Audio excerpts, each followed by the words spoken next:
itu melekatkan kebaikan pada pribadi. Isim fa'il, menarik sesuatu untuk dirinya sendiri. Soleh namanya. Salaha yasluhu. Ya, fahuwa saleh. Salat bagus, sendirian tahajud, sendirian baca Quran, sendirian infak, berdoa sendiri, masak sendiri, makan sendiri, nyuci sendiri, sholat sendiri, nggak ngajak. Nah ini boleh misalnya. Ini contoh dasar ya, contoh dasar dulu. Maksudnya saya ingin bedakan kata ya, bukan membentuk makna umum yang ada dalam Quran, bukan. Saya ingin bedakan kata dulu, ini yang dimaksudkan. Tapi kalau kita ingin mewariskan, men-share kebaikan ini sehingga auranya terasakan oleh orang lain, ya, maka berubah namanya dari saleh jadi musleh. Seorang yang menebarkan kebaikan itu, mengajarkan kebaikan itu, sehingga semua kalangan mendapatkan kesolehan yang serupa. Itu muslih namanya. Baik mengajarkan sesuatu yang mulia, ataupun mencegah sesuatu yang buruk, supaya tetap terjaga kemuliaannya. Ya, kan ini ada yang baik, ya kan? Ada yang apa? Lawannya buruk kan? Ada yang soleh, ada yang salah kan? Ada yang mulia, di sini ada yang jelek. Baik, muslih itu nanti tugasnya dua. Mengajarkan yang dianggap baik, ayo sholat, ayo baca Quran, katakan yang jujur, jaga kebaikan-kebaikan. Atau yang kedua, mencegah tindakan buruk itu lahir, supaya yang salah tidak muncul. Kenapa dijaga? Supaya kebaikannya tetap terjaga, tidak terkotori dengan yang jelek. Makanya nanti kenapa hukumnya haram? Yang jelek itu, kenapa hukumnya haram? Ya dari kata hurmah asalnya, seakar dengan kata hormat. Kenapa muncul hukum haram? Untuk menjaga kemuliaan sang hamba sehingga tetap tampil terhormat. Sebab ketika hamba itu mengikuti perbuatan yang jelek, maka akan runtuh kehormatannya di hadapan Allah dan manusia. Contoh begini, maaf, ada misalnya seseorang korupsi. Ya, kenapa dilarang untuk korupsi? Bukan hanya melanggar hukum, tapi bisa meruntuhkan kehormatan. Dan kadang-kadang keruntuhan ini bisa terwariskan. Makanya saya sering sekali cerewet, jangan sampai para ayah mencari harta yang haram. Sebab kalau sudah berkeluarga, bukan hanya Anda yang kena, anak Anda pun akan kena bagiannya. Bapak mencuri, anak bisa yang dibully. Gitu. Bapaknya korupsi, anaknya yang kena teror. Apa salah anaknya? Terbawa, terwariskan. Karena itu muncul hukum haram dari kata hurmah untuk menjaga kehormatan. Jangan mencela, sebab ketika mencela, turun kehormatan Anda. Coba keluar dari sini, seorang pendiam, tiba-tiba datang keluar marah-marah cela orang. Anda pasti akan bertanya, kenapa ya orang itu? Nggak nyangka ya, padahal nyangka tuh. Kan? Orang yang bilang nggak nyangka itu sedang nyangka sebenarnya. Kan? Nggak nyangka ya, nyangka tuh. Paham ya? Nah, ini gambarannya. Muslih. Jadi muslih itu sudah memperbaiki. Nah, Nabi itu ketika diangkat menjadi rasul, naik statusnya dari saleh jadi muslih. Kalau menerangkan yang mulia, semua sepakat karena orang mulia.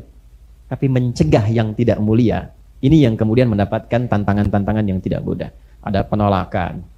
Ya kan? Bukan hanya penolakan. Ada pertanyaan-pertanyaan yang kasar. Kalau logis, masih biasa dijawab dengan ilmu. Ini sudah nggak logis, nuduh dan kasar.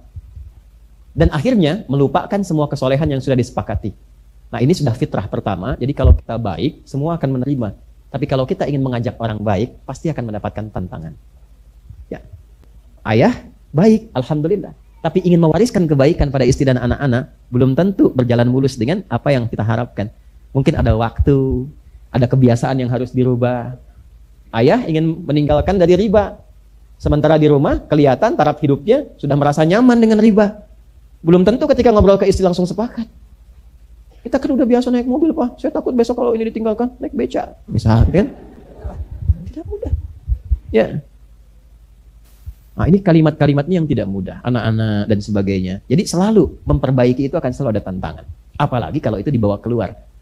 Dan yang paling dahsyat ketika masyarakat menjadi objek kebaikan itu sudah lekat dengan kemungkaran. Ini yang tidak mudah. Maka apa gambarannya? Takut apa yang sudah biasa didapatkan akan hilang. Harta, pengaruh, kedudukan, dan sebagainya. Maka datanglah kemudian Nabi dengan berita-berita langsung dari Allah. Hei, kalau kamu pertahankan itu, kamu kan akan pulang menuju Allah yang kamu kenal itu. Dan nanti akan dihisab di hari kiamat. Maka hebohlah mereka. Apa memang akan terjadi kiamat? Apa memang dipertanggungjawabkan? Apa memang yang semua kita kerjakan akan dihisab? Apa memang kita lakukan akan dibalas dan sebagainya? Maka dari semua akumulasi itu, karena dasarnya hanya ingin menolak dan ingin tetap tampil dalam kehidupan yang semula dirasakan itu, mulailah muncul tuduhan-tuduhan yang tidak benar kepada Nabi, sekaligus menyoal ayat-ayat yang turun dari Nabi. Jadi, pada saat itulah kemudian pertama, dari kejadian yang dimaksudkan, viralah diskusi di ruang publik dan ruang-ruang private. Mereka pada berdebat, banyak berselisih. Masa sih kita tolak Muhammad, dia kan selama ini benar. Iya, selama ini benar, cuman yang sekarang nggak benar katanya kan. Nah, itu yang Abu Jahal dan kawan-kawannya itu. Ya, yang lainnya ada yang meyakini, ada yang setengah-setengah ragu, ada yang menyoal, ada yang takut kehilangan kedudukan, ada yang takut kalau dipertanggungjawabkan maka dia nolak hari kiamat. Karena ada sebagian karakter manusia yang kalau bekerja sesuatu itu nggak mau bertanggung jawab. Dan biasanya pekerjaan itu salah. Karena itu orang-orang musyrik pada masa itu menolak hari kiamat bukan karena mengingkarinya, karena takut dipertanggungjawabkan semua perbuatannya. Padahal standar perbuatan dunia itu yang dipertanggungjawabkan. Bapak Ibu yang kerja di perusahaan, kan bikin laporan kan? Laporannya apa? Pertanggungjawaban. Anda yang belajar di kampus, kan ada buku catatan kan? Ada IPK, anak-anak ada rapotnya. Sebagai apa? Pertanggungjawaban pengetahuannya. Di dunia aja udah ada pertanggungjawaban, apalagi akhirat. Karena itu, kalau ada orang-orang nakal, sesama kehidupan dunia saja, supaya nggak tanggung jawab, pasti cari-cari jalan yang tidak benar. Kenapa orang korupsi? Karena nggak mau tanggung jawab. Kenapa orang nyogok? Ya, cari-cari jalan pintas.